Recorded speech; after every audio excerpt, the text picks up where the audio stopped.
back to the Hooded Blacksmith for part 2 in making the Anubis head sculpture.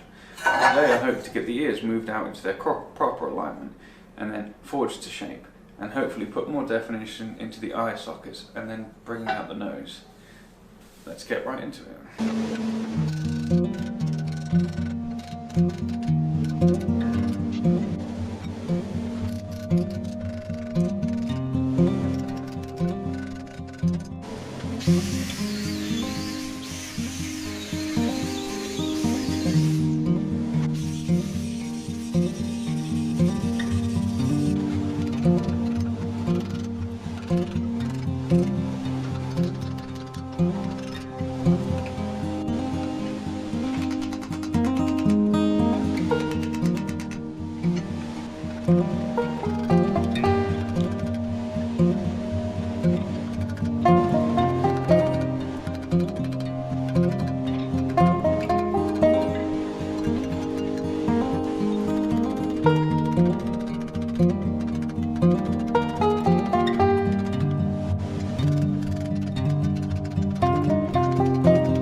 After spending some time looking over various reference images, I've realised that I've put the eyes a little bit too close together. If you look up at Anubis head online, you see most of them are much further apart, and the reason for that is I copied, this was the test piece I did a couple years ago that I copied, and again it looks much too close together.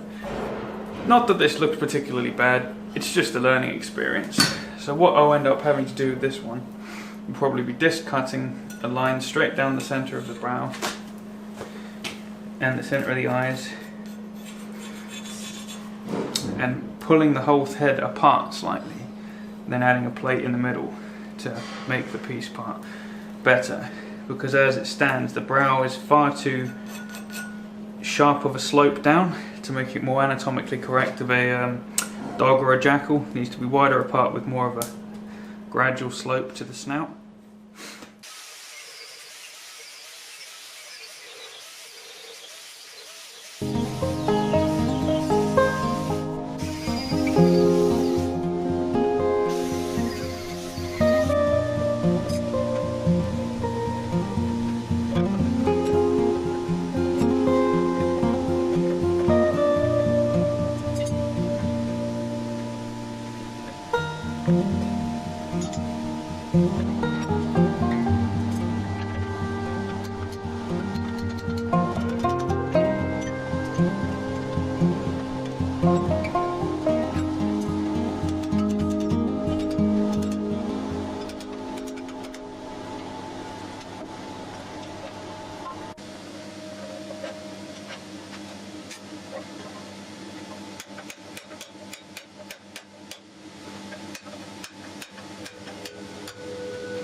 Had a bit of a mess around with some plasticine to bulk out the areas where I think it needs work, to make it a bit more anatomically correct. This is the original, which is much more skeleton-esque, which I would like to keep a little bit of the skeleton-esque look with this one, but at the same time push myself and see if I can make something that looks a little bit more like an anatomically correct jackal or dog. And plasticine is really useful in this because obviously you can just slap it on, mold it around, see what looks right and what doesn't, and that gives you a good idea of where you need to push the steel and move it.